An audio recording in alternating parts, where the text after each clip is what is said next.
सूरी बहुत ही भूखड़ आदमी था। जब भी वह किसी दावत में जाता तो अकेले ही सबका खाना खा जाता था। उसकी इस आदत से गांव वाले बहुत गुस्सा हो जाते थे, लेकिन सूरी को इससे कोई फर्क नहीं पड़ता था। गांव में प्रतियोगिता होती थी जिसमें खाने के मामले में सूरी को हराने वाला कोई नहीं था। इसीलिए आज भी जब गांव में प्रतियोगिता हुई तो सूरी ने अकेले ही सबको हरा दिया और जीत गया। यह देखकर पास खड़े जमींदार का बेटा हारने की वजह से बहुत गुस्से में आ गया, लेकिन सूरी को तो बस खाना चाहिए। वह तुरंत घर पहुंचा और अपनी दादी से खाना मांगा। दादी ने मिट्टी के मटके में भरे चावल लाकर उसे दे दी। सूरी सांड की तरह सब खा गया। तभी गाँव का एक आदमी मजाक उड़ाते हुए बोला, अभी अभी तो खाकर आया है और कितना खाएगा रे सांड। ये सुनकर सूरी की दादी गुस्से में आ गईं और उस आदमी को भगा दिया। फिर दादी ने सूरी से कहा, तू मेरा लाडला है, तू आराम से खा। कुछ दिनों बाद जब दादी रसोई में चावल पका रही थी, तभी अचानक उनकी छाती में दर्द हुआ और थोड़ी ही देर में उनका देहांत हो गया। दादी के जाने से सूरी बहुत रोया और उनका अंतिम संस्कार किया। लेकिन जैसे ही वह घर लौटा उसे फिर भूख लग गई। उसने घर के सारे मटकों में खाना ढूंढा, लेकिन कहीं कुछ नहीं मिला। मजबूरी में सूरी पड़ोसियों से खाने की भीख मांगने लगा, पर किसी ने भी उसे खाना नहीं दिया। आखिरकार सूरी अपनी दादी की समाधि के पास गया और उसे पकड़कर फूट फूट कर रोने लगा। तभी उसकी नजर एक कुत्ते पर पड़ी जो समाधि पर रखे भोजन को देख रहा था। भूख से तड़पकर सूरी वहीं खाना खाने लगा। इसके बाद वह रोज रोज समाधि पर चढ़ाया गया खाना खाकर अपना जीवन गुजारने लगा। लेकिन एक दिन गांव के जमींदार की मौत हो गई। उनका बेटा अपने पिता की समाधि पर भोजन चढ़ाकर चला गया। तभी सूरी वहां आया और वह खाना खाने लगा। यह देखकर जमींदार का बेटा गुस्से से पागल हो गया और सूरी पर पत्थर फेंक दिया। उसी चोट से वहीं सूरी की मौत हो गई। सूरी की मौत होने के बाद जमींदार के आदमियों ने उसे उसकी दादी की कब्र के पास ही दफना दिया। लेकिन 200 साल बीतने के बाद जब राकेश नाम का एक लड़का सूरी की समाधि पर एक नींबू पकड़ रहा था, तभी सूरी की आत्मा उस नींबू के अंदर चली गई। राकेश ने अपने दोस्तों के साथ जिस घर में वह रहता था वहीं उस नींबू को रख दिया। अब जैसे ही रात के 11 बजते सूरी की आत्मा नींबू से निकलकर आती और राकेश के घर का सारा खाना साफ कर देती। यह देखकर राकेश के सभी दोस्त बहुत डर जाते। लेकिन फिर अगले दिन भी जैसे ही रात के 11 बजते सूरी की आत्मा नींबू के जरिए आती और घर में रखा सारा खाना खा जाती। इसलिए आखिरकार एक दिन पांचों दोस्त मिलकर घर में एक सीसीटीवी कैमरा लगा देते हैं ताकि पता चले कि रोज रोज सारा खाना कौन खा रहा है। रात के 11 बजते ही अचानक सूरी की आत्मा राकेश के अंदर प्रवेश कर जाती। राकेश खुद जाकर सूरी की तरह सारा खाना खाने लगता। यह देखकर उसके चारों दोस्त बहुत गुस्सा हो जाते और राकेश को गालियां देने लगते। लेकिन तभी राकेश कहता है, हाँ मैं मानता हूँ कि आज खाना मैंने खाया है, लेकिन पिछले 2 दिन तो मैं घर पर ही था, तब खाना किसने खाया था? ये सुनकर पांचों दोस्त हैरान रह जाते। आखिरकार पांचों दोस्त एक बड़ी योजना बनाते हैं। अगले ही दिन रात को वे बिरयानी लाकर सबके सामने रख देते हैं। जैसे ही 11 बजते हैं अचानक वही नींबू एक डिब्बे से बाहर निकलता है और सीधे 5 दोस्तों में से रवि के शरीर में प्रवेश कर जाता है। रवि के अंदर सूरी की आत्मा जाते ही वह वहीं पर बिरयानी नीचे डालकर सूरी की तरह खाने लगता।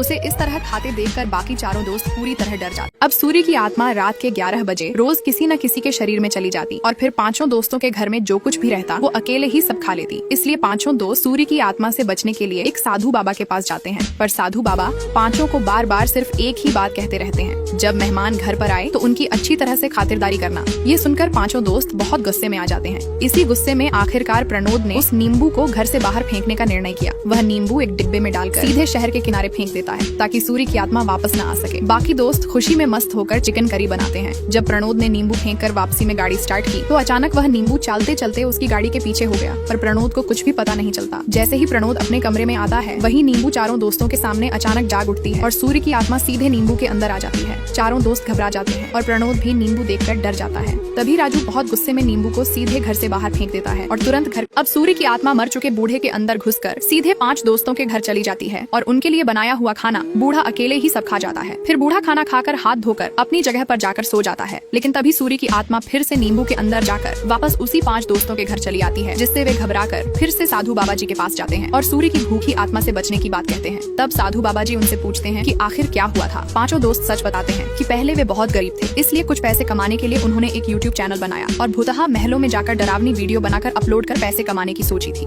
एक दिन उन्होंने मिलकर एक खतरनाक भूतिया बंगले में जाकर वीडियो बनाने की योजना बनाई। योजना बन जाने पर वे अपने गांव में भूतिया बंगला ढूंढने के लिए गूगल पर सर्च करते हैं। तब गूगल उन्हें आंध्र प्रदेश के रुद्रम नामक गांव के जंगल में स्थित 200 साल पुराने एक बंगले का पता दिखाता है। गूगल यह भी बताता है कि करीब 200 साल पहले वहाँ एक आघोरी जंगल में मंत्र तंत्र कर रहा था, जिसे अचानक एक आदमी ने देख लिया था। वह आदमी आघोरी जैसा मंत्र तंत्र सीखना चाहता था, तो आघोरी ने उसकी इच्छा पूरी करते हुए उसे एक जादुई मंत्रों की किताब दे दी और कहा कि इस किताब का सही उपयोग करो वरना तेरी जान जा सकती है। लेकिन वह आदमी आघोरी की बात न मानकर लालच में आकर किताब का गलत उपयोग। अब पांचों दोस्त मिलकर गूगल पर उस भूतिया महल के बारे में अच्छी तरह जान लेते हैं। फिर पांचों मिलकर महल जाने के लिए सारे सामान तैयार कर लेते हैं और उसी 200 साल पुराने महल में पहुंच जाते हैं। महल में आते ही वे सब मिलकर हर जगह की वीडियो बनाकर यूट्यूब पर लाइव आने लगते हैं। तभी उनकी नजर उसी पुराने काली माँ की मूर्ति पर पड़ती है जिससे पहले प्रमोद उसे छूने की कोशिश करता है। अचानक वही प्राचीन जादू तंत्र की किताब नीचे गिरती है और इससे पांचों दोस्त पूरी तरह घबरा जाते हैं। प्रमोद ने वह किताब अपनी साथ ला रखी थी, इसलिए रात होते ही पांचों मिलकर देखना चाहते हैं कि उस किताब में क्या है। किताब में लिखा था कि यह किताब स्वयं शिवजी ने उस अघोरी को दी थी। आगे लिखा था कि पहले गांव के लोग जब भी किसी संकट में होते थे तो वे गाय के सामने बिल्ली की आंखों से संपर्क कराते थे। बिल्ली की आंखों में आंसू आने पर उस व्यक्ति की मुसीबत दूर हो जाती थी। यह देखकर पांचों ने अगले दिन पुराने मंदिर के पास एक गाय के सामने एक बिल्ली रखकर वही विधि आजमाने का निर्णय लिया,